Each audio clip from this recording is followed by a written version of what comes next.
تمام تعریفیں حمد و ثنا اللہ تعالیٰ جل مجدہ الکریم کے لیے، ہر قسم کے درود و سلام نبی رحمت نور مجسم شفیع معظم احمد مجتبیٰ جناب حضرت محمد مصطفیٰ علی تحیت و ثنا کی ذات والا صفات کے لیے حمد و صلات کے بعد کچھ باتیں حقیقت ہوتی ہیں اور کچھ یوں لگتا ہے کہ یہ شاعرانہ تخیل ہے اور شاید کسی اچھے ادیب کی گھڑے ہوئے جملے ہیں یا کسی اچھے مقرر کی اچھے لب و لہجے کا شاخسانہ ہے۔ کسی شخص نے کہا کہ مجھے بھوک لگی تھی، میں نے روٹی کھائی، میرا پیٹ الحمدللہ مزیدار کھانا کھا کے بھر گیا۔ یہ تو ایک حقیقت ہے، بات فٹافٹ سمجھ میں آ گئی۔ ایک شخص نے کہا کہ میں شدید پیاس کے عالم میں تھا، پھر میں گھر پہنچا، ٹھنڈا اور مزیدار شربت مجھے پلایا گیا تو میری طبیعت بڑی سیر ہو گئی۔ یہ بات بھی بالکل سمجھ میں آتی۔ لیکن ایک شخص نے کہہ دیا کہ یار میرا بیٹا روٹی کھا رہا تھا تو اس نے جب تسلی سے روٹی کھائی تو میرا پیٹ بھی بھر گیا۔ اب یہ بات تھوڑی ٹھہر کے سمجھ میں آتی ہے، یہ فٹافٹ سمجھ میں لوگ کہتے ہیں تو شاعری ہے، یہ تو تخیل ہے، یہ تو آپ نے ادیبانہ جملہ بولا ہے۔ یار میرے دوست بڑا پریشان تھا تو مجھے رات کو نیند نہیں آئی، تو لوگ کہتے ہیں یار یہ فٹافٹ ہضم ہونے والی بات، اس پہ تھوڑا وقت لگتا ہے کہ گھر میں دوست پریشان تھا تو اس کی وجہ سے مجھے رات کو نیند نہیں آئی، تو ذرا تھوڑا سا نا اس کو سمجھنے میں ٹائم لگتا ہے۔ وہ بیٹا سعودی عرب میں رہتا تھا تو اماں اس کی رات کو فٹافٹ اٹھ کے بیٹھ گئی گھبرا کے۔ خاوند نے پوچھا تجھے کیا ہوا؟ تو کہنے لگی مجھے لگتا ہے کہ بیٹا نا پردیس میں کچھ پریشان ہے۔ تو کئی دفعہ وہ والد صاحب مذاق بھی اڑاتے ہیں، کہتے ہیں تجھے کوئی غیب کا علم ہے؟ سو جا چپ کر کے، اچھا بھلا تھا میری ابھی شام کو بات ہوئی ہے۔ یعنی اتنی جلدی بات یہ شعور میں آتی، صحیح کہہ رہا ہوں؟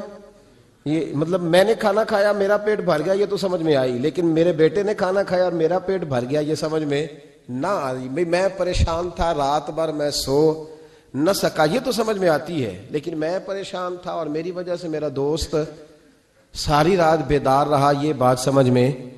یہ لوگ اس کو شاعرانہ بات سمجھتے تھے، لیکن میرے رب کریم نے اس بات کو قرآن پاک میں بیان فرما دیا۔ لقد جاءکم رسول من انفسکم، فرمایا تحقیق میں نے تمہیں میں سے تمہیں رسول عطا فرمایا۔ عزیز علیہ ما عنتم، ذرا آیت کا لطف لیجئے گا، مزہ لیجئے گا۔ فرمایا تم اگر مشکل میں پڑو نا تو یہ بات میرے نبی کو تکلیف دیتی ہے۔ امت اگر پریشان ہو تو حضور پر گراں گزرتا ہے، حضور پریشان ہوتے ہیں، نبی پاک کو تکلیف ہوتی ہے اگر امت آزمائش میں ہو۔ عزیز علیہ ما عنتم، میں نے کہا کہ یہ بات اتنی جلدی ہضم ہونے والی نہیں تھی، پر رب کریم نے جب قرآن میں بیان کر دیا، جب اللہ نے اسے اپنے محبوب کی شان میں نعت بنا کے نازل کر دیا کہ میرے محبوب کے غلاموں تم اگر کبھی آزمائش میں ہو تو میرے رسول پر یہ بات بوجھ بن جاتی، اور فرمایا حریص علیکم، وہ تمہاری بھلائی چاہنے میں جلدی کرتے ہیں، جلدی کرتے ہیں۔ وبالمؤمنین رؤوف الرحیم، مومنوں پہ رؤوف بھی ہیں اور رحیم بھی۔ اللہ بھی رؤوف ہے نا، اللہ بھی رحیم ہے، نبی پاک بھی رؤوف ہیں اور رحیم۔ اللہ ہی کہہ رہا ہے حضور کو بالمؤمنین رؤوف۔ یہ سورہ توبہ کی آیت نمبر 128 ہے، مطالعہ کر لیجئے گا۔ اللہ نے نبی پاک کو کہا وبالمؤمنین رؤوف الرحیم، مومنوں پہ رؤوف بھی ہیں اور عقیدہ شرط ہے دین میں۔ اعمال جتنے مرضی بندہ اچھے کر لے، عقیدہ اچھا نہ ہو تو اعمال فائدہ نہیں دیتے، عقیدہ شرط ہے۔ کہتے ہیں جو لفظ اللہ کے لیے کہا اگر نبی پاک کے لیے کہا تو مشرک ہو جائیں گے، تو اللہ نے خود نبی پاک کو رؤوف الرحیم کہا۔ ایمان ہوا کہ شرک ہوا؟ فٹافٹ لوگوں نے شرک کفر بڑا سستا سمجھ لیا ہے، کہتے ہیں جی اگر اللہ کو غیب ہے اور حضور کے لیے بھی لفظ بولا تو مشرک ہو جائیں گے۔ ہاں کچھ لفظ ایسے ہیں جو صرف اللہ کے لیے، کسی اور کے لیے بولنا درست۔ لفظ اللہ یہ صرف اللہ، لفظ رحمان یہ صرف، کبھی کسی سے آپ نے سنا ہے اس نے نبی پاک کو رحمان کہا ہو؟ رحمان صرف اللہ۔ تو تو جو لفظ خالصتاً مالک کے لیے ہیں وہ مخلوق کے لیے بولنا درست. اور اگر اللہ خود کہے اپنے نبی کو رؤوف الرحیم، دیکھیں نا اللہ سنتا ہے نا، تو آپ اللہ معاف کرے نہیں سنتا. بہت سارے دوست چوپ رہے ہیں، شاید نہیں سنتا. مجھے کسی شخص نے پوچھا جی اللہ سنتا ہے؟ جی میں نے کہا سنتا ہے. تو اس نے کہا آپ سنتے ہیں؟ تو کیا کہوں اسے؟ بہ رہا ہوں میں، حالانکہ مجھے سنتا ہے. تو شرک ہو گیا، کفر ہو گیا. بھائی اللہ سنتا ہے، سنتا ہے. تو اس نے کہا جناب سیٹھ صاحب، استاد جی، سر جی، پروفیسر صاحب، ٹیچر صاحب، علامہ صاحب، مفتی صاحب، قاری صاحب، والد صاحب، آپ بھی سنتے ہیں؟ کبھی سنتا ہوں. اب بھی تو کہہ نہیں سکتا کہ میں نہیں سنتا. بس ایک فرق ہے، وہ یاد رکھے کہ جس طرح اللہ سنتا ہے اس طرح بندہ نہیں سن سکتا، چونکہ اللہ کی جو سماعت ہے وہ ذاتی ہے. بندہ اتنی دیر تک نہیں سنتا جب تک اللہ اسے کان نہ عطا کرے. یہ فرق یاد رکھیں، یہ فرق ہے. کوئی کفر نہیں ہوتا، کوئی شرک نہیں ہوتا، لیکن لوگ بازاروں میں نکلے ہوئے ہیں کفر، شرک اور بدعت کی پوری پٹاریاں بانٹتے ہیں اور مفت تقسیم کرتے ہیں. فی سبیل اللہ، معاذ اللہ ثم معاذ اللہ. میرے بھائی یاد رکھیں، قرآن نے کہا نبی پاک کو وبالمؤمنین رؤوف الرحیم. ہمارے ہاں نا معاشرے کے اندر کچھ چیزیں ایسی ہیں جو آہستہ آہستہ زور پکڑتی جا رہی ہیں. ان میں سے ایک چیز ہے خود غرضی، خود پسندی، اپنی ذات اور اپنی سوچ کے دائرے میں بند رہنا. وہ اقبال نے جو کہا تھا نا، اگرچہ بت ہیں جماعت کی آستینوں میں، پر مجھے ہے حکم ازاں لا الہ الا اللہ. میں نے دیکھا ہے ہماری اپنی جو چھوٹی چھوٹی جماعتیں بن جاتی ہیں وہ اپنے اپنے خول میں بند ہو جاتی ہیں. انہیں خیر اپنے پاس نظر آتی ہے، جو پیچھے لگے ہوتے ہیں ان میں نظر آتی ہے، نہ ادھر نظر آتی ہے معاذ اللہ اور نہ ادھر. خود غرضی، خود پسندی، اپنی ذات کے دائرے میں بند رہنا محدود کر دیتا ہے انسان کو. خدا مجھے ایسی خدائی نہ دے کہ اپنے سوا کچھ دکھائی نہ دے. اور پھر اس کا لوگوں نے ایک اور ترجمہ کر لیا ہے اپنے آپ کو سمجھانے کے لیے، اپنی طبیعت کو لگانے کے لیے ایک اور ترجمہ کر لیا. وہ ترجمہ کیا ہے؟ وہ کہتے ہیں جی میں کسی کے ذاتی معاملات میں دخل نہیں دیتا. ذاتی معاملات میں دخل دینا اور ہے، اور کسی پریشان حال کی پریشانی کو دور کرنا اور ہے. کسی شخص کے ذاتی معاملات میں دخل دینا اور ہے، اور گرتے ہوئے کا ہاتھ تھامنا اور ہے. اب لوگوں نے پتہ کیا کیا، یہ دخل نہیں دیتا، اس کا مطلب پتہ کیا ہے؟ کوئی قرضے میں ڈوبا ہوا ہے تو اس کا ذاتی معاملہ ہے، وہ میرا معاملہ نہیں ہے. کوئی آدمی دکھوں میں گھیر گیا ہے تو کہتے ہیں وہ اس کا ذاتی معاملہ ہے. اب ذاتی معاملے کا یہ ترجمہ کیا لوگوں نے. میرے رسول کریم علیہ السلام نے دین کو اتنا کھول کر بیان کیا، اتنا کھول کر بیان کیا. مسلم شریف کی یہ حدیث شاید اس درجے کی بات دوسری کہیں مل ہی نہیں سکتی. رسول پاک علیہ السلام نے فرمایا قیامت کے دن رب کریم ایک بندے سے فرمائے گا کہ میں بھوکا تھا تو نے مجھے روٹی کیوں نہیں دی؟ اللہ فرمائے گا میں پیاسا تھا تو نے پانی نہیں پلایا، میں بیمار تھا تو تیمارداری کرنے نہیں آیا. بندہ عرض کرے گا مولا تو کھانے سے، پہننے سے، پینے سے، بیمار ہونے سے بے نیاز ہے، یہ کیسے ہو گیا؟ تو رب کریم فرمائے گا وہ تیرے پڑوس میں جو میرا بندہ بیمار تھا، وہ جو بھوکا اور پیاسا تھا، تو بس تجھے سمجھ ہی نہیں آئی. اتنے بڑے لفظ آپ کو حدیث میں دوسرے، اور صحیح مسلم کی حدیث ہے، فرمایا میں بھوکا تھا، میں پیاسا تھا. اس میں کوئی شک نہیں کہ جب آپ کسی کے ذاتی معاملات میں مداخلت کرتے ہیں تو آپ کو پریشانی اٹھانی پڑتی ہے، لیکن نیکی ہوتی تب ہے جب آپ پریشان ہوتے ہیں. نیکی ہوتی ہی تب ہے جب آپ، توجہ ہے میری بات پر آپ حضرات؟ کچھ باتیں آپ سننا چاہ رہے ہیں جو میں ابھی کروں گا نہیں، میں وقت آنے پہ کروں گا. کچھ چیزیں آپ سننا چاہ رہے ہیں حالات پر، لیکن میں ابھی بات بس اتنا آپ کو بتاؤں گا کہ انشاءاللہ تعالی یہی چراغ جلے گا تو روشنی ہوگی. یہ میں آپ کو بتاؤں گا انشاءاللہ تعالی، اور بڑی خیر ہوگی، بڑی خیر. آپ ہمارے چہرے دیکھ رہے ہیں، طبیعتیں دیکھ رہے ہیں، یہ نور بھرا انداز دیکھ رہے ہیں. اس کا مطلب یہ ہے کہ تیز ترین ہوا بھی کچھ چھتوں کو نہیں گرایا کرتی.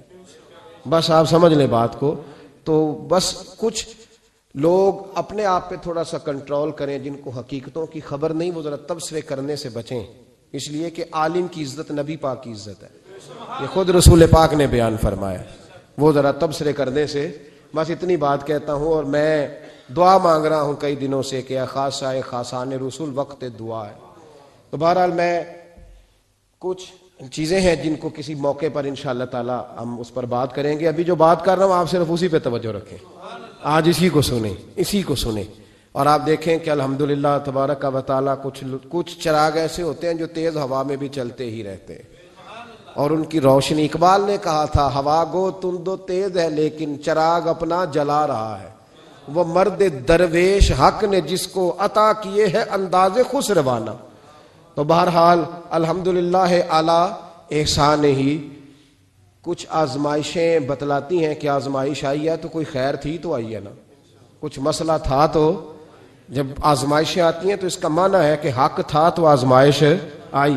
بہرحال اللہ تبارک و تعالی بڑا فضل فرمانے والا ہے، ان مع العسر یسرا فإن مع العسر یسرا۔ بہرحال آمدام برسر مطلب جو کہہ رہا ہوں آج صرف اسی پہ توجہ رکھیں آپ حضرات۔ میرے نبی کریم علیہ الصلوۃ والسلام کا جو حضور نے ہمیں جو مزاج دیا، حضور ذاتی، جب آپ کسی کا ذاتی معاملہ لیتے ہیں نا، ہمارے یہاں پتہ کیا حال ہے، وہ پیر صاحب باقی تو ہر معاملے میں مرید سے توقع رکھتے ہیں کہ وہ میرے ہر معاملے میں دخل اندازی کرے، یعنی میں اگر روڈ پہ نکلوں تو استقبال بھی کرے اور میں چندے کا اعلان کروں تو چندہ بھی دے، میری جماعت کو بھی آگے بڑھائے، لیکن اس کا کوئی مسئلہ ہے تو پھر اس کا ذاتی ہے۔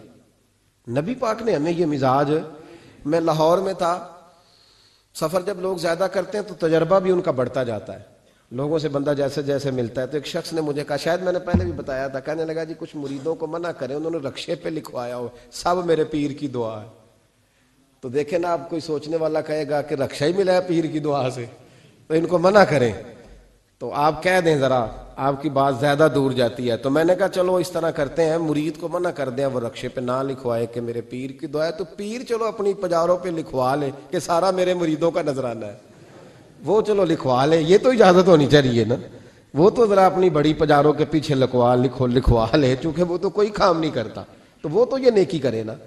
باقی کسی شخص کا جب جو لوگ آپ کے دائیں بائیں ہوتے ہیں نا، آپ کے خدمت گزار ہوتے ہیں، آپ کے ساتھ اٹیچ ہوتے ہیں، ان کے اگر اوپر غربت آتی ہے، پریشانی آتی ہے، آزمائش آتی ہے، تکلیف آتی ہے، تو وہ ان کا ذاتی معاملہ نہیں، میرے نبی پاک نے اسے ذاتی معاملہ نہیں کہا۔ حضرت ربیعہ بن کعب کی وہ حدیث تو سارے لوگ سناتے ہیں کہ وضو کرایا کرتے تھے تو نبی پاک نے فرمایا کچھ مانگ لے، انہوں نے جنت میں نبی پاک کا پڑوس ہی مانگ لیا، یہ بخاری میں موجود ہے۔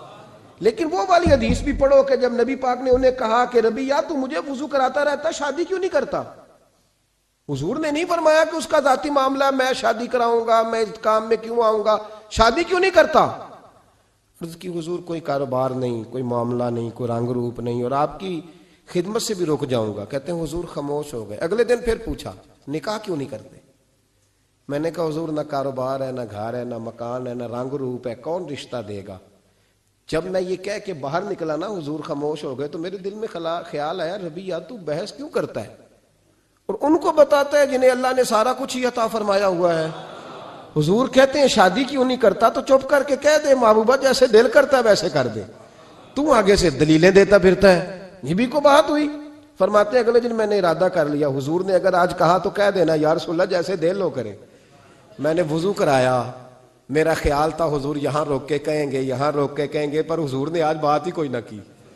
میں دیر تک سوچتا رہا یہاں کہیں گے، یہاں کہیں گے، پر آج حضور نے بات ہی نہ کی۔ میں پچھتا رہا تھا کہ 2 دن موقع ملا، میں نے ضائع کر دیا۔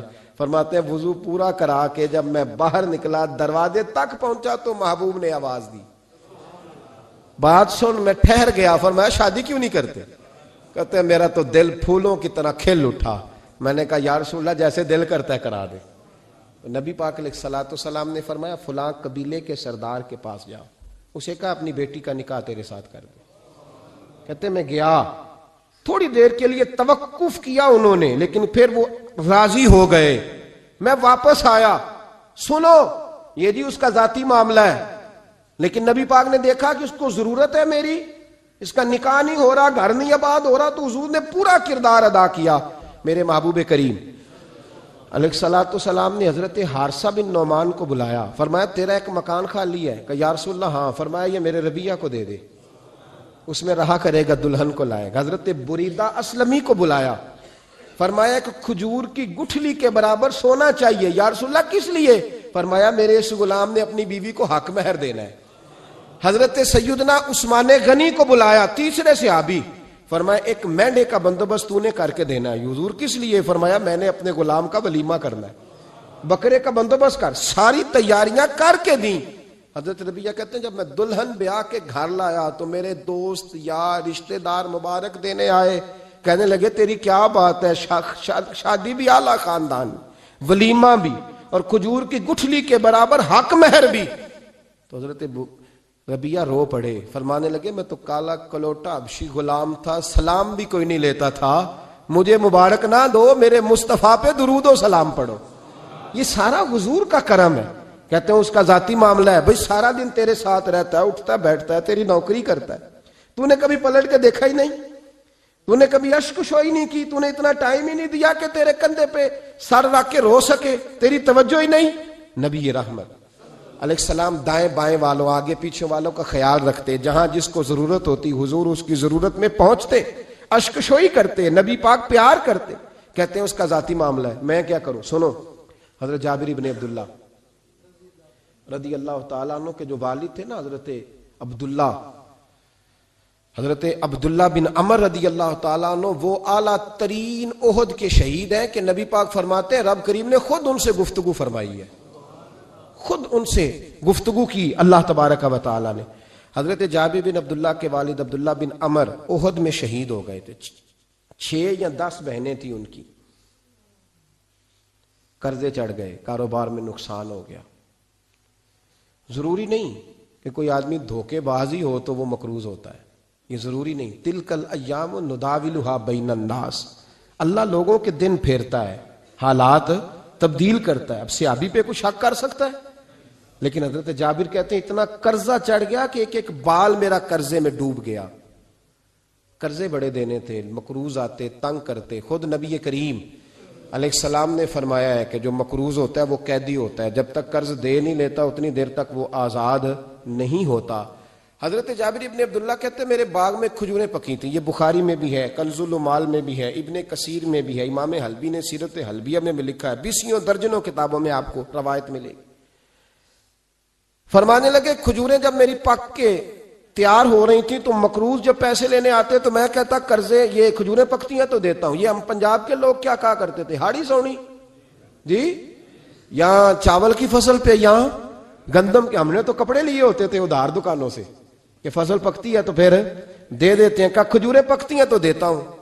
فرماتے پتہ مجھے بھی تھا کھجوریں زیادہ تھوڑی ہیں اور جن کے پیسے دینے ہیں وہ پیسے، فرماتے ہیں کھجوریں پک گئیں، اتاری تو یہ تو 11 گنا بھی اور ہوں تب بھی قرضہ نہیں اترتا۔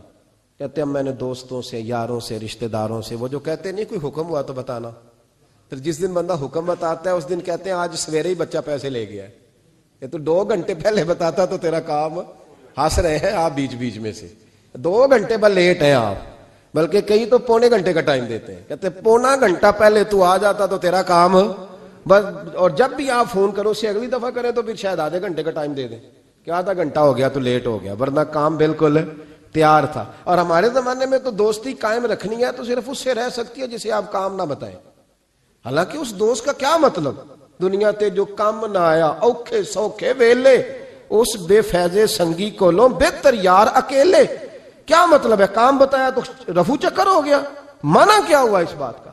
میرے رسول کائنات علیہ السلام کے صحابی کہتے ہیں سب سے کہا پر کسی نے نہ سنی، جب میں تھک گیا نا تو میں دروازہ رسول پہ چلا گیا، یا رسول اللہ یا رسول اللہ یا رسول اللہ، حضور قرضے زیادہ ہیں، کھجوریں کم ہیں، یہودیوں کے پیسے ہیں وہ مانتے نہیں، نبی پاک نے فرمایا ان سے کہو تھوڑے تھوڑے لے لیں باقی پھر دے، حضور نہیں مانتے۔ حضور کہہ سکتے تھے سلمان جاؤ بات کر کے آؤ، جاؤ بلال صہیب جاؤ، کون جاتا ہے مقروضوں کی سفارش کرنے، کہتا ہے بھائی میں نہیں بیچ میں آؤں گا، اتنے پیسے اوہو، میں اپنے موبائل فون بند کر جاتے، کوئی پوچھے نہ۔ لیکن نبی کریم علیہ السلام نے فرمایا سنو، خود رسول پاک نے، خود نبی پاک نے، حضور نے فرمایا چل میں تیرے ساتھ چلتا ہوں، چل میں تیرے ساتھ چلتا ہوں، مقروض کے ساتھ، امیر کے ساتھ نہیں، اس کے ساتھ نہیں جس نے پیسے لینے ہیں، بلکہ حضور مقروض کے ساتھ، گرے ہوئے کے ساتھ چلے، چل میں چلتا ہوں۔ یہودی تک گئے، فرمایا کچھ لے لے، یہ بیچارہ دھوکے باز نہیں الجھ گیا ہے، غربت، کچھ لے لے باقی پھر دے دیں گے۔ کہنے لگا سارے ہی لینے ہیں۔ جب اس نے بات نہ مانی تو پھر یہ اللہ کے رسول ہے نا۔ اعلیٰ حضرت فرماتے ہیں میرے کریم سے گر قطرہ کسی نے مانگا دریا بہا دیے ہیں، دوربے بہا دیے۔ یہ دوربے کیا ہوتے ہیں؟ یہ مجھے پوچھا تھوڑے دن پہلے ایک شخص نے۔ آپ سنتے رہتے ہیں نا شعر، آپ تو ترجمہ پوچھتے ہی نہیں نا، کبھی پوچھ لیا کریں کہ اس کا معنی کیا ہے، کبھی پرچی لکھ لیا کریں تاکہ کوئی جب آپ سے پوچھے تو یہ دوربے کیا ہے۔ لفظ دوربے ہے ہی نہیں، اصل میں اعلیٰ حضرت کو پڑھتے نہیں نا لوگ، تو انہیں پتہ ہی نہیں وہ بات کتنی اعلیٰ۔ یہ لفظ دوربے نہیں ہے۔ اعلیٰ حضرت کہتے ہیں میرے کریم سے گر قطرہ کسی نے مانگا، دریا بہا دیے ہیں، دور بے بہا دیے ہیں۔ دور علیحدہ ہے اور بے بہا، دور کہتے ہیں ہیرے کو، ایک معنی ہیرا ہے، دور بے بہا، بے بہا کی تو سمجھ آتی ہے نا، دور بے بہا دیے ہیں یعنی ہیرے بے بہا دیے ہیں اسے۔ اب سمجھ آئیے بات کی، دریا بہا دیے ہیں، دور بے بہا دیے ہیں، یہ معنی ہے شعر کا۔ تو جب وہ نانا مانا یہودی، تو نبی کریم علیہ الصلوۃ والسلام فرمانے لگے نہیں تو پھر پورے لینے ہیں؟ کہنے لگا جی پورے لینے۔ حضور فرمانے لگے کل آ جانا، سارے دے دیں گے، پورے پیسے تیرے ملیں گے، تو آ جانا۔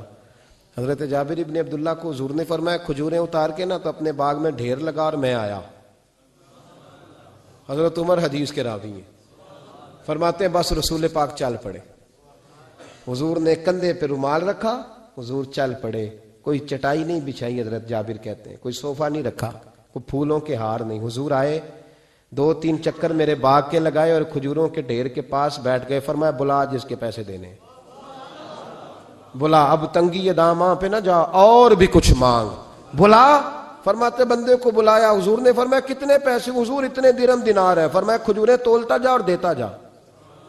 فرماتے میں دیتا گیا، میں نے کہا حضور اس کے پیسے پورے ہو گئے۔ حضور مسکرا کے فرمانے لگے چل 4-5 کلو کھجوریں اضافی دے دے، کوئی حرج نہیں۔ کہتے ہیں وہ بھی دے دی۔ حضور نے فرمایا بلا دوسرے کو، فرمایا اس کو بھی بلایا، تولتا گیا، دیتا گیا، حضور پورے ہو گئے۔ نبی کریم علیہ الصلوۃ والسلام نے فرمایا چل 4-5 کلو کھجوریں زیادہ دے دے۔ کہتے ہیں قرضے بھی دے دیے، 5-5 کلو کھجوریں بھی زیادہ دے دی۔ محبوب اٹھے، کچی زمین پہ بیٹھے تھے، حضور نے لباس مبارک کو جھاڑا، رومال کندھے پہ رکھا، فرمایا میں مسجد جا رہا ہوں، وہاں آ کے مجھے خبر دینا، وہاں آ کے مجھے بتلانا کہ جب میں آیا تھا تب کھجوریں زیادہ تھی کہ جب واپس گیا ہوں تب زیادہ ہے۔ وہاں مجھے آ کے اطلاع دینی یا بتانا ہے مجھے، وہاں آ کے میں جا رہا ہوں مجھے بتانا ذرا وہاں آ کے۔ حضرت جابر ابن عبداللہ کہتے ہیں میں نے کھجوریں تولی، میں تھک گیا، ڈھیر تو چھوٹا تھا پر وزن ہی بڑا نکلا۔ کہتے ہیں میں تھک گیا، جتنی دی تھی نا اس سے زیادہ تول کے باقی پڑی رہنے دی۔ میں مسجد میں گیا، ذرا لفظ سننا حدیث کے، کہتے ہیں مسجد میں گیا، جا کے عرض کی یا رسول اللہ میں تول آیا ہوں، جب آپ آئے تھے تھوڑی تھی اور جب واپس آئے ہیں تو کئی گنا بڑھ گئی ہیں۔ حضور نے پتہ کیا فرمایا؟ فرمایا یہ بات نا جو تو نے مجھے بتائی ہے، یہ بات ذرا میرے عمر فاروق کو بھی بتا، عمر بڑا راضی ہوگا، عمر کو بھی بتلا یہ بات۔ گویا نبی پاک کے معجزات کی، فضائل کی، شمائل کی باتیں جب بتائی جاتی تھیں صحابہ کے دل ٹھنڈے ہوتے تھے۔ عمر کو بھی بتا، عمر راضی ہوں گے۔ جناب جابر ابن عبداللہ رضی اللہ تعالیٰ عنہ فرماتے ہیں میں حضرت عمر کے پاس گیا، میں نے کہا عمر میری یہ رائے تھی کہ جتنی میری کھجوریں ہیں 11 گنا اور بھی اتنی ہوں تو پھر بھی قرضہ نہیں اترتا، لیکن سارے قرضے بھی اترے، 5-5 کلو کھجوریں بھی زیادہ دے دی اور پہلے سے زیادہ کھجوریں پڑی ہیں۔ تو کہتے ہیں حضرت عمر کی آنکھیں روشن ہو گئیں، چہرہ مسکرانے لگا، کہنے لگا تو اب بتا رہا ہے نا، اب واپس آ کے رزلٹ سنا رہا ہے، تو صحابہ سے پوچھ لے جب نبی کریم گئے تھے تو میں نے اسی وقت کہا تھا، حضور کے جاتے ہی میں نے کہا تھا اب دیکھنا رب کریم جابر بن عبداللہ پر ساری ہی رحمت نازل فرما دے، اللہ ہر قسم کا کرم فرمائے گا، خیر ہی خیر ہو جائے گی۔ دیکھ لے میں نے پہلے بتلا دیا۔ میرے نبی پاک سلام چھوٹی چھوٹی باتوں کا خیال رکھ، چھوٹی چھوٹی چیزوں پر توجہ دیتے، خیال کرتے کس کو کس وقت کس چیز کی کہاں حاجت ہے، اس کی وہ حاجت پوری کی جاتی، اس کا دھیان رکھا جاتا۔ حضرت جابر خود فرماتے، یہ مسلم کے لفظ ہے، فرماتے ایک دفعہ میں حضور کے ساتھ جہاد پہ گیا تھا، میرا اونٹ کمزور تھا، میں پیچھے رہ گیا۔ ہمارے یہاں شرط لگتی ہے نا، اللہ تعالیٰ خیر فرمائے، ایک بھائی گاڑی خریدتا ہے پھر دوسرا چاہے زیور بیچے اس نے بھی خریدنی ہوتی ہے ورنہ گھر میں گھسنے کی اجازت نہیں ملتی، بہت سارے خرچے۔ یہ جو جوائنٹ فیملی سسٹم ہے نا، اکٹھے جہاں بھائی رہتے ہیں 3 4 5 6، اس کے بہت سارے خرچے ضد کی وجہ سے بڑھ جاتے ہیں، اس نے کیا ہے تو لہذا میں نے بھی، ہوتا ہے نا جی ایسے، تو پھر اس ضد میں کوئی پیچھے پلٹ کے نہیں دیکھتا کہ چلو جو پیچھے رہ گیا اس کا بھی ہاتھ پکڑے ساتھ آ جائے، دوڑتے رہتے ہیں۔ اس میں بیچارے کئی تھک جاتے ہیں، کئیوں کے پیر دوڑ دوڑ کے سوج جاتے ہیں، بڑے مسئلے بنتے ہیں، لیکن پیچھے پلٹنے کو کوئی تیار ہے؟ اس دوڑ نے ہمیں تھکا کے رکھ دیا۔ مسلم میں ہے، جناب جابر ابن عبداللہ کہتے ہیں حضور کے ساتھ میں جہاد پہ گیا، واپس آ رہا تھا، میرا اونٹ کمزور تھا، بوڑھا تھا، بیمار تھا، سب لوگ آگے گزر گئے، میں پیچھے رہ گیا، کچھ میں پریشان رہتا تھا غربت سے، تو میں مایوس بھی تھا، ذرا پیچھے رہ گیا، پریشان تھا۔ فرماتے ہیں نبی پاک نے 2-3 دفعہ پلٹ کے دیکھا، ادھر دیکھو، میں نے اپنی زندگی میں بڑے لوگ دیکھے ہیں، وہ امیروں میں چلے گئے، پیچھے پلٹ کے انہوں نے غریبوں کو کبھی نہیں دیکھا، کہ وہ ایک دوست ہوتا تھا ہمارا جو ماڑا ہے، غریب ہے، پلٹ کے نہیں دیکھا۔ کہتے ہیں نبی کریم علیہ الصلوۃ والسلام نہ آگے گئے، سب سے آگے، حضور نے 2-4-5 دفعہ نہ پیچھے پلٹ کے دیکھا۔ جابر ابن عبداللہ کہتے ہیں جب میں نظر نہ آیا تو میرے محبوب کا انداز کریمانہ دیکھیں، حضور اعلانیہ فرمانے لگے، بھئی مجھے جابر نہیں نظر آ رہا، بے خبر ہو جو غلاموں سے، وہ آقا کیا ہے، وہ آقا کیا ہے۔ یہاں ہمارے استاد جب یہ حدیث پڑھا رہے تھے نا، یہ حدیث پڑھا رہے تھے تو اچانک رونے لگ گئے۔ میں نے کہا حضور کیا ہوا، رو کیوں پڑے؟ تو کہنے لگے یار سوچتا ہوں جو محبوب جہاد سے واپسی پر اپنے غلاموں کو نہیں بھولے، وہ میدان محشر میں کیسے بھول جائے گی؟ وہ وہاں بھی پوچھیں گے فلانا کدھر گیا، فلانا کدھر گیا، ایک ایک کا نام لیں گے، حضور نام لیں گے، ہماری موج بن جائے گی۔ نبی کریم نے پلٹ کر کے دیکھا، جابر نہیں نظر آ رہے، حضور ان کا اونٹ کمزور ہے، پیچھے رہ گئے۔ حضور نے یہ نہیں فرمایا کہ ذرا آہستہ کرو ساتھ، یہ نہیں فرمایا، بلکہ نبی پاک نے فرمایا تم چلو۔ قافلہ چلتا رہا، حضور نے گھوڑا پیچھے کی طرف موڑا، سب سے پیچھے آئے۔ جناب جابر کہتے ہیں پیچھے میرے پاس، اس حکمت کو آپ سمجھیں، حدیث کے ان لفظوں پر آپ غور کریں، ایک کہہ کے کہنا ذرا اس کو میرے پاس لاؤ، یہ بات اور ہے، ذرا آہستہ ہو جا، وہ بھی ساتھ مل جائے، لیکن یہ معنی اور ہے کہ غریب جہاں بیٹھا ہے اس کے پاس خود چل کے جانا۔ حضور خود پلٹ کے پیچھے آئے اور فرماتے ہیں میں چونکہ پریشان تھا تو محبوب میری طرف دیکھ کے فرمانے لگے اس کو دوڑاتا کیوں نہیں، پیچھے کو رہ گیا؟ تو کہتے ہیں مایوس بندہ، پریشان بندہ کبھی کبھی وہ اس طرح بولتا ہے کہ جیسے کڑ رہا ہے، تھوڑا سا نا سخت ترش باتیں بھی کرتا ہے۔ کہتے ہیں میں نے اس عالم میں میں نے کہا حضور اس قابل ہوتا تو سب کے ساتھ مل نہ جاتا، کمزور ہے، ماڑا ہے، مہران ہے، اور وہ بھی پرانی جو چل ہی نہیں سکتی، یہ کہاں یا رسول اللہ دوڑے گا، اس قابل ہی نہیں ہے۔ حضور اس قابل ہوتا تو قافلے کے ساتھ نہ ہوتا۔ کہتے ہیں حضور نے میری طرف توجہ فرمائی، میں باتیں کر رہا تھا اپنے اندر کی پریشانی کی، تو حضور مسکراتے جا رہے ہیں۔ حضور کے ہاتھ میں چھڑی تھی، فرمانے لگے ایسے ہی تو باتیں کر رہا ہے۔ نبی پاک نے اونٹ کی پشت پہ چھڑی لگائی اور فرمایا تو دوڑتا کیوں نہیں؟ بڑے ہلکے سے مسکرا، اوے تو دوڑتا کیوں نہیں؟ تو جناب جابر بن عبداللہ کہتے ہیں جو سب سے پیچھے تھا نا وہ سب سے آگے نکل گیا، وہ دوڑتا گیا، دوڑتا۔ فرماتے ہیں میرا چہرہ بھی عجیب سا، لوگ میرے انداز دیکھیں کہ یہ کیسے آگے نکل گئے، کیسے، کبھی نہ سوچ یہ کیسے نکل گیا، بس سمجھ لے آگے وہی نکلا ہے جسے مصطفیٰ کی تھپکی مل گئی ہے۔ تو یہ نہ کہ سیاست کر گیا، چلاکی کر گیا، بس تھپکی مل گئی تو بات بن گئی۔ کہتے ہیں میں نکل گیا آگے، حضور کی تھپکی جو ملی تھی۔ حضرت جابر ابن عبداللہ کہتے ہیں حضور گھوڑا دوڑا کے میرے پاس آئے، خود حضور نے میرا اونٹ تیز کرایا نبی پاک کی برکت سے۔ تو قریب آ کے فرمانے لگے ٹھہر جا یار، ہم بھی تیرے قافلے میں، ہمیں بھی ساتھ لے لے۔ فرماتے اب تو میں رو ہی پڑا کہ خود بھیک دیں، خود ہی کہیں منگتے کا بھلا ہو، ٹھہر جا یار ہمیں بھی ساتھ لے لے۔ جناب جابر ابن عبداللہ رضی اللہ تعالیٰ عنہ فرماتے ہیں کہ جگہ پڑاؤ کیا، رکے، ٹھہرے کھانے پینے کو، نماز پڑھنے۔ نبی کریم نے مجھے بلایا، میں حاضر ہوا تو کہا یا رسول اللہ حضور حکم۔ تو محبوب فرمانے لگے جابر یار تیرا اونٹ میں نے نرالا ہی دیکھا، بوڑھا ہو کے سب سے آگے نکل جاتا ہے، بیمار ہو کے، کمزور ہو کے۔ کہتے ہیں میں چہرہ دیکھتا جا رہا ہوں کہ حضور سارا ہی پتہ ہے آپ کو، میں کیا عرض کروں؟ تو محبوب فرمانے لگے پسند آ گیا، بیچ نہیں دیتے میرے ہاتھ؟ کہا یا رسول اللہ آپ رکھ لیں، حضور آپ کا یہ۔ فرمایا نہیں میں پیسے دوں گا۔ کتنے کا ہے؟ کہا یا رسول اللہ آپ رکھ لیں۔ فرمایا پیسے دوں گا۔ یا رسول اللہ مارکیٹ میں جاؤں تو 6-7 دینار کا بکے گا۔ فرمایا نہیں بھائی میں تو پورے 10 دوں گا۔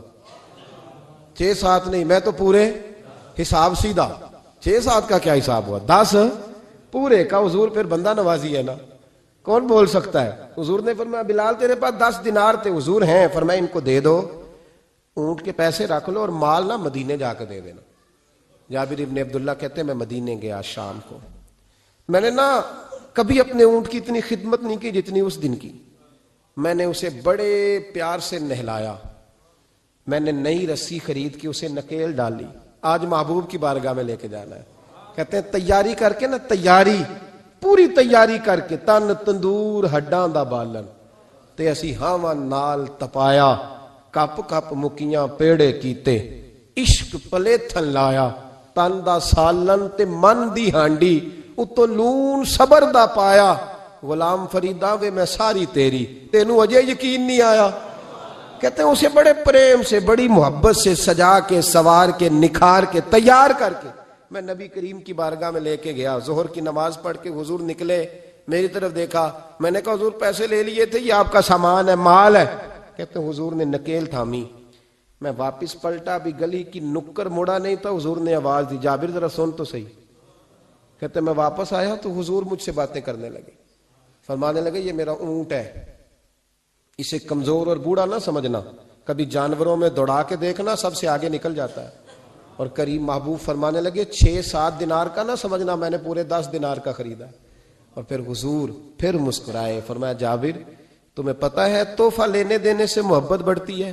حضور ہاں. فرمایا رکھ لو، میں تمہیں تحفے میں دینا چاہتا ہوں، رکھ لو میں تحفے میں دینا چاہتا ہوں. جناب جابر ابن عبداللہ کہتے ہیں میں واپس لوٹ رہا تھا، رو رہا اور کہہ رہا تھا جیسا نبی اللہ نے مجھے دیا، جیسا رسول اللہ نے، سب سے اولا ہو آلہ ہمارا نبی، سب سے بالا ہو آلہ ہمارا، کون دیتا ہے دینے کو منہ چاہیے، دینے والا ہے سچا ہمارا نبی. غمزدوں کو رضا مجدہ دیجئے کہ ہے بے کسوں کا سہارا ہمارا نبی کریم سید عالم صلی اللہ علیہ وسلم. دائیں بائیں آگے پیچھے خیال رکھتے کس کو، کس وقت، کس انداز میں، کتنی حاجت ہے.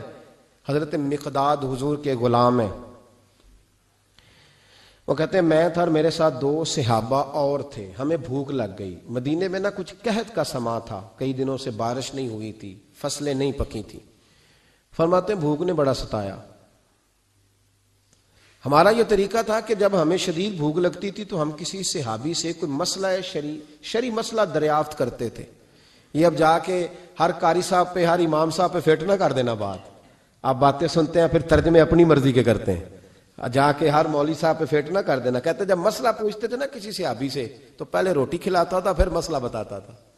اب میں پہلا وضاحت کر لی یہ گل دی آپ، اس لیے میں نے اگلی بات بعد میں کی ہے، کیونکہ آپ نے اسی حساب سے روٹی کھلانی ہے نا جس حساب سے اپنے امام کو تنخواہ دیتے ہو، اسی حساب سے روٹی کھانی ہے نا اس بیچارے. تو فرمانے لگے کہ جب نہ ہم کسی شخص سے، کسی صحابی سے مسئلہ پوچھتے نا تو پہلے وہ، اس لیے یہ جو آستانوں پہ لنگر ہوتا ہے، یہ جو بزرگان دین خانقاہوں پہ لنگر رکھتے ہیں، یہ صحابہ کا طریقہ ہے کہ جس کو دین بتایا جاتا تھا اسے پھر لنگر بھی کھلایا جاتا ہے. بہت سارے لوگ اس کا مذاق اڑاتے ہیں کہ یہ کیا ہے بھئی، یہ رسول اللہ کی سنت ہے. صلی اللہ پڑھیے درود صلی اللہ، چلے جنہوں نے پہلے نہیں پڑھا وہ بھی شامل ہو جائے، پڑھے صلی اللہ تعالی علیہ وسلم. فرماتے ہیں اس دن بڑی بھوک لگی، 3 دوست تھے ہم، 3 صحابہ تھے. ہم نے حضرت ابوبکر صدیق کو گلی میں کھڑا کر لیا. سب صحابہ کے حالات کچھ نہ کچھ ان دنوں میں نا ٹائٹ تھے، کمزوری تھی، چونکہ فصلیں نہیں تھی، بارشیں نہیں تھی. ابوبکر ایک مسئلہ پوچھنا ہے، کہتے کھڑے کھڑے جناب صدیق اکبر نے کہا پوچھو. پہلے روٹی بھی ساتھ پوچھتے تھے، کہنے لگے چلو پوچھو. کہتے مسئلہ پوچھا اور بتا کے رخصت ہو گئے. پھر ہم نے حضرت عمر سے پوچھا، انہوں نے بھی سوال کا جواب دیا پر کھانا نہ پوچھا. پھر 2-3 اور لوگوں کو ہم نے ٹٹولا، لیکن اس دن سب نے مسئلہ ہی بتایا، روٹی نہیں پوچھی. حضرت مقداد کہتے ہیں ہم نے پروگرام بنایا حضرت عبد الرحمن ابن عوف سے مسئلہ پوچھنے کا، تو میرے ساتھ والے دونوں کہنے لگے بس کر، بڑے آزما لیے، اب چل سیدھا دروازہ رسول پہ چلے. اب مسئلہ پوچھنا ہے تو ان سے پوچھنا جن سے سن کے ساری دنیا مسئلے بتاتی ہے، انہی سے پوچھتے ہیں، ڈائریکٹ چلتے ہیں. کہتے ہیں ہم آئے مسجد نبی میں، حضور بیٹھے تھے. حضرت مقداد کہتے ہیں ہماری بکریوں کے تھنوں میں دودھ خشک ہو گیا تھا. حضور تشریف فرما تھے، السلام لی، دست بوسی کی، عطیات میں بیٹھ گئے. حضور ایک مسئلہ پوچھنا تھا. حضور مسکرائے، فرمانے لگے لگتا ہے بھوک لگ رہی ہے تم تینوں کو، مجھے مسئلے کی سمجھ آ گئی، بھوک لگی ہوئی ہے یا رسول اللہ بڑی. فرمایا میری 4 بکریاں ہیں اور اللہ نے فضل کیا، قحط میں بھی ان کے تھن دودھ سے بھرے ہوئے ہیں. فرمایا جاؤ، 3 تم ہو، چوتھا میں ہوں، اس طرح کرنا 3 بکریوں کا دودھ تم پی لینا، 1 کا میرے لیے لے آنا. کہتے ہیں یا رسول اللہ ہم پی آئے، تو حضور نے فرمایا رکو، جب تک تمہارا دل کرے میرے مہمان بن سکتے ہو۔ فرماتے ہم 3 دن نبی پاک کے مہمان رہے، صبح و شام 4 بکریوں کا دودھ دھوتے، 3 کا پی لیتے، 1 پیالہ حضور کے لیے رکھ لیتے۔ فرماتے ہیں تیسرا دن آیا نا، حضرت مقداد کہتے ہیں وہ تو سو گئے دودھ پی کے، پر وہ جو نبی پاک کے لیے پڑا تھا نا، میری بار بار توجہ اس کی طرف جاتی، بار بار، اور میرے اندر سے آواز آتی کہ حضور کو تو بڑی خدمت کرتے ہیں صحابہ، تو حضور نے تو شاید کچھ اور کھا لیا ہو تو پی نہ لوں، پی نہ لوں۔ کہتے ہیں کئی دفعہ میں نے روکا پر میں نہ ہی اپنے آپ کو روک سکا، میں پی گیا حضور کے حصے کا بھی دودھ۔ جب میں پی گیا وہ دودھ، کہتے ہیں اب پینے کے بعد جو پریشانی ہوئی وہ زیادہ تھی، دل میں خیال آیا اگر حضور ناراض ہو گئے کہ بھئی تمہیں تمہارے حصے کا دودھ دیا تھا اور مسلسل 3 دن سے مل رہا ہے، پھر کیوں پیا؟ اور حضور ناراض ہو گئے تو گرا جو ان کی نگاہ سے وہ سنبھل نہیں سکتا، فرمانے لگے اسی پریشانی میں میں تھا کہ حضور آ گئے، اب تو میرا وجود کانپنے لگا۔ سرکار سیدھے اس پیالے کی جانب گئے جس میں دودھ ہوتا تھا، فرماتے ہیں نبی پاک نے نہ اٹھایا کپڑا، اٹھایا برتن، دودھ نہیں تھا۔ حضور نے پوچھا نہیں کون پی گیا ہے، بلکہ نبی پاک نے ہاتھ اٹھایا کہ اللہم اطعم من اطعمنی واسقی من سقانی، یا اللہ جو مجھے کھلائے تو اسے کھلا، جو مجھے پلائے تو اسے پلا۔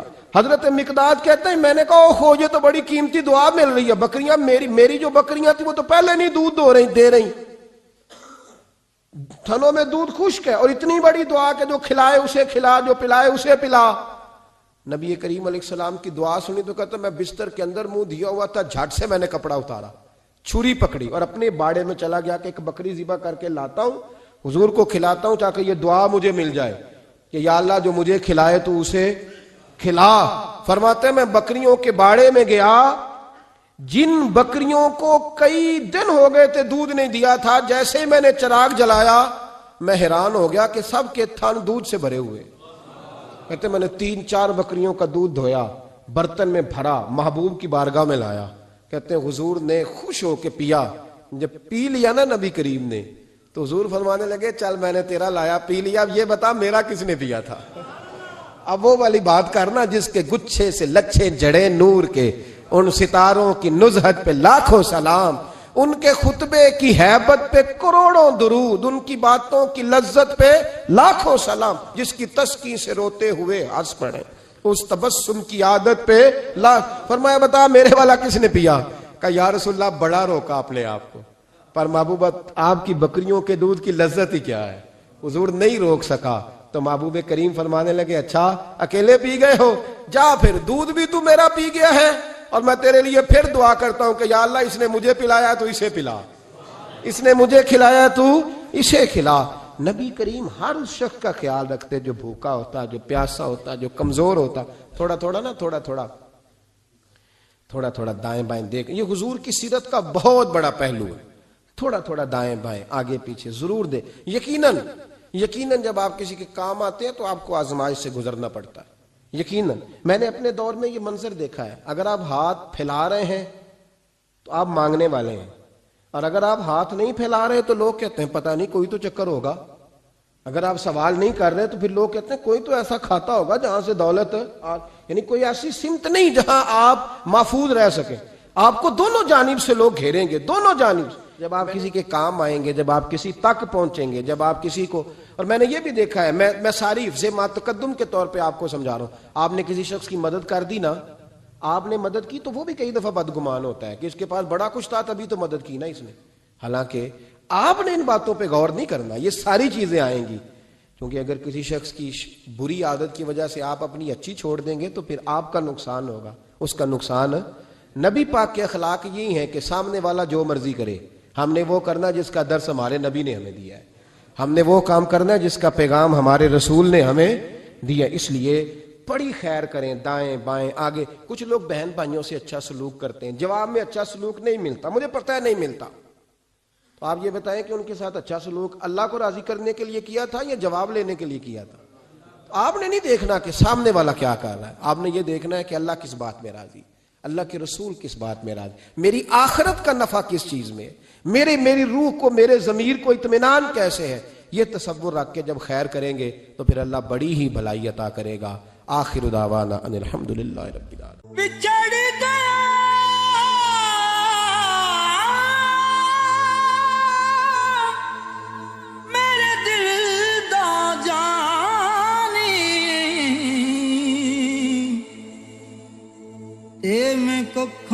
ਵਾਂਗਰ ਰੁਲ ਗਈ ਫੁੱਲਾਂ ਨਾਲ ਨਾਜ਼ੁਕ ਜਿੰਦੜੀ ਮੇਰੀ ਵਿੱਚ ਕੰਡਿਆਂ ਦੇ ਰੁਲ ਗਈ ਗਮ ਸਜਣਾ ਦੇ ਮਾਰ ਮੁਕਾਇਆ